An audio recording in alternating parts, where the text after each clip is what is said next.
जैसे कभी आपने सोचा है कि हाई टेंशन वायर पर या फिर हाई वोल्टेज वायर पर जब चिड़िया बैठी होती है तो उसको करंट क्यों नहीं लगता है। अदरवाइज अगर हम लोग कहीं पर भी घर में कोई मेंस या कुछ भी स्विच वगैरह ख़राब हो गया, काम कर रहे होते हैं तो झटका लग जाता है ना, बताया जाता है कि पहले मेन स्विच को ऑफ कर दिया जाए। लेकिन जब तार पे चिड़िया बैठी होती है तो उसको करंट क्यों नहीं लगता है।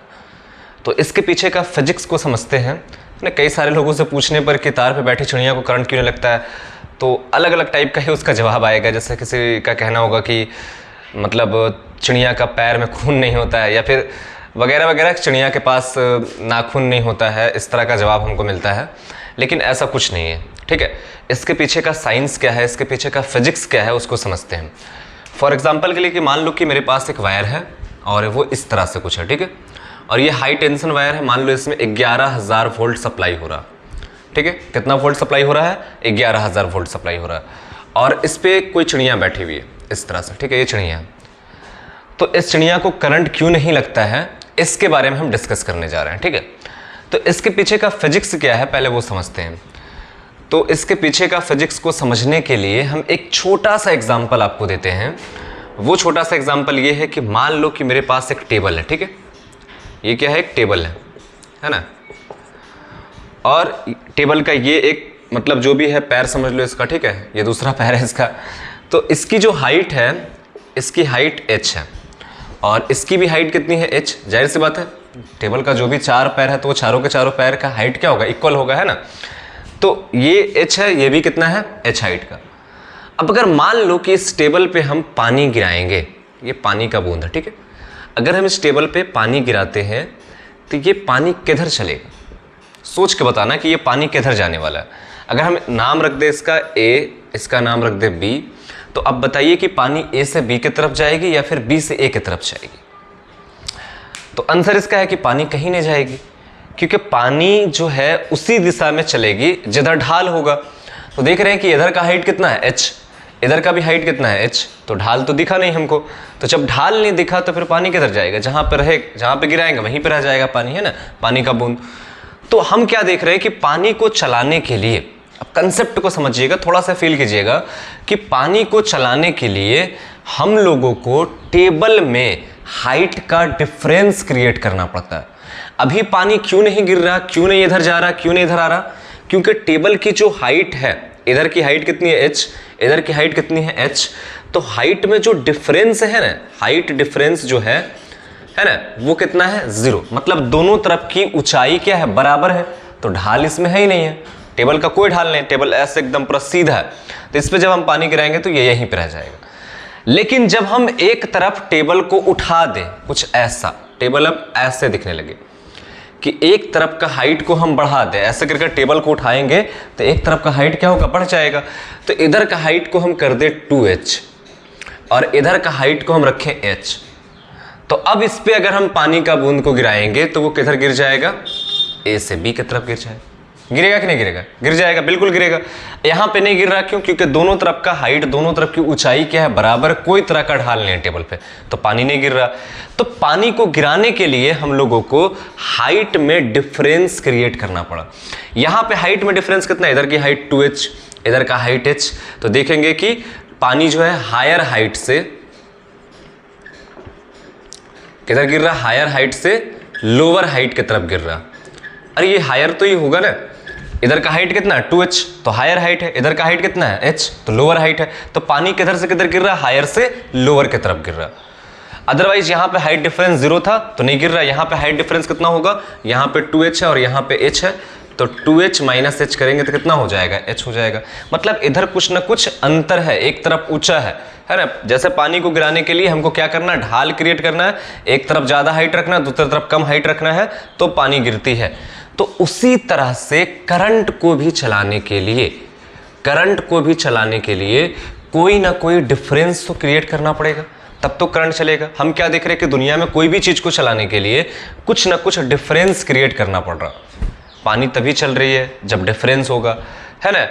हीट का फ्लोटेशन तब होता है, उष्मा तब प्रवाह होती है जब एक तरफ का टेम्परेचर ज़्यादा होगा, दूसरे तरफ का टेम्परेचर क्या होगा, कम होगा। जैसे देखते हैं कि गर्म दूध को पानी में ले जाकर के रखते हैं तो ठंडा हो जाता है, क्योंकि दूध का टेम्परेचर हाई है, पानी का टेम्परेचर क्या है, लो है, तो उष्मा जो है दूध से पानी की तरफ बहना शुरू हो जाता है। तो दुनिया में कोई भी चीज़ को चलाने के लिए हम लोगों को डिफरेंस की आवश्यकता है, तो करंट को भी चलाने के लिए कोई ना कोई डिफरेंस चाहिए।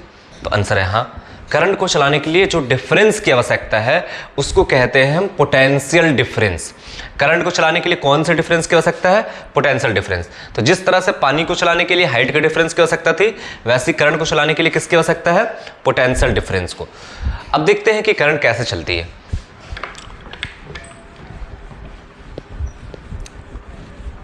किस तरह से करंट चलेगी और कब हमको झटका लगेगा, कब हमको झटका नहीं लगेगा। तो मान लो कि एक वायर है, ठीक है, और इधर का पोटेंशियल हम रखे 220 वोल्ट और इधर का भी पोटेंशियल रखे हम 220 वोल्ट। तो इसमें जो भी इलेक्ट्रॉन्स होंगे, जो भी मान लो करंट है, ठीक है, तो इसमें जो भी करंट है, हम करंट एक्चुअल में इलेक्ट्रॉन का फ्लोटेशन होता है, इलेक्ट्रॉन बहती है, ठीक है। तो हम कुछ देर के लिए मान लेते हैं कि करंट है, तो ये करंट किधर मूव करेगा, इधर का पोटेंशियल 220 वोल्ट, इधर का भी पोटेंशियल 220 वोल्ट। हम लोगों को करंट को चलाने के लिए पोटेंशियल में डिफरेंस क्रिएट करना होगा, पोटेंशियल डिफरेंस की आवश्यकता है। जैसे हाइट डिफरेंस की आवश्यकता थी, वैसी पोटेंशियल डिफरेंस की आवश्यकता है। तो इधर देख रहे हैं, यहां पर भी 220 वोल्ट, यहां पर भी 220 वोल्ट, तो दोनों तरफ का पोटेंशियल क्या है, इक्वल है। तो जब दोनों तरफ का पोटेंशियल इक्वल होगा तो करंट नहीं चलेगी, क्योंकि पोटेंशियल डिफरेंस क्या है, यहाँ पे जीरो है। 220 माइनस 220 इज इक्वल टू क्या हो जाएगा, जीरो हो जाएगा, पोटेंशियल डिफरेंस जीरो है। तो करंट चलेगा कब, तो आंसर है कि करंट तब चलेगा जब एक तरफ का पोटेंशियल को हम हाई कर दें। अगर इधर का पोटेंशियल को हम 440 वोल्ट रखें और इधर का पोटेंशियल को हम 220 वोल्ट रखें, तो अब इसमें जो है करंट चलना शुरू करेगा। और किधर से किधर चलेगा, हायर से लोअर की तरफ। जैसे भी देख रहे थे कि पानी हायर हाइट से लोअर हाइट की तरफ चल रहा था, उसी तरह से पोटेंशियल भी करंट भी किधर चलेगा, हायर वोल्टेज से लोअर वोल्टेज की तरफ, यानी कि 440 से 220 की तरफ। अगर इसका नाम ए रख दे, इसका नाम बी रख दे, तो करंट किधर से किधर चलेगा, ए से बी की तरफ। तो अब यहां से हम सीख गए कि करंट तब चलती है, करंट तब बहती है जब एक तरफ का पोटेंशियल ज्यादा होगा, दूसरे तरफ का पोटेंशियल क्या होना चाहिए, कम होना चाहिए। अगर दोनों तरफ का पोटेंशियल सेम रहेगा तो करंट नहीं फ्लो करता है। अब इस केस में देखते हैं, चिड़िया वाले केस में क्या है कि चिड़िया जब भी बैठेगी किसी तार पे तो एक ही तार पे बैठेगी, है ना, या तो एक ही तार पे लटक रही, झुलवा झूल रही, ठीक है। तो जैसे भी सिचुएशन हो, अगर चिड़िया एक तार पे बैठी हुई है तो इस एक तार में सिंगल वायर में कितना वोल्टेज जा रहा है, 11,000। यहाँ वोल्टेज कितना है, 11,000, यहाँ कितना है, 11, यहाँ कितना है, 11, हर जगह पे 11,000 वोल्टेज है। अब अगर चिड़िया इस पे बैठी हुई है तो चिड़िया के बॉडी में भी कितना आया, 11,000 वोल्ट, यहाँ भी 11,000, चिड़िया के बॉडी में भी 11,000। तो ये वाला केस को फॉलो कर रहा है कि नहीं, यहाँ भी 220, यहाँ भी 220, दोनों तरफ सेम पोटेंशियल, तो करंट फ्लो करेगा, नहीं करेगा।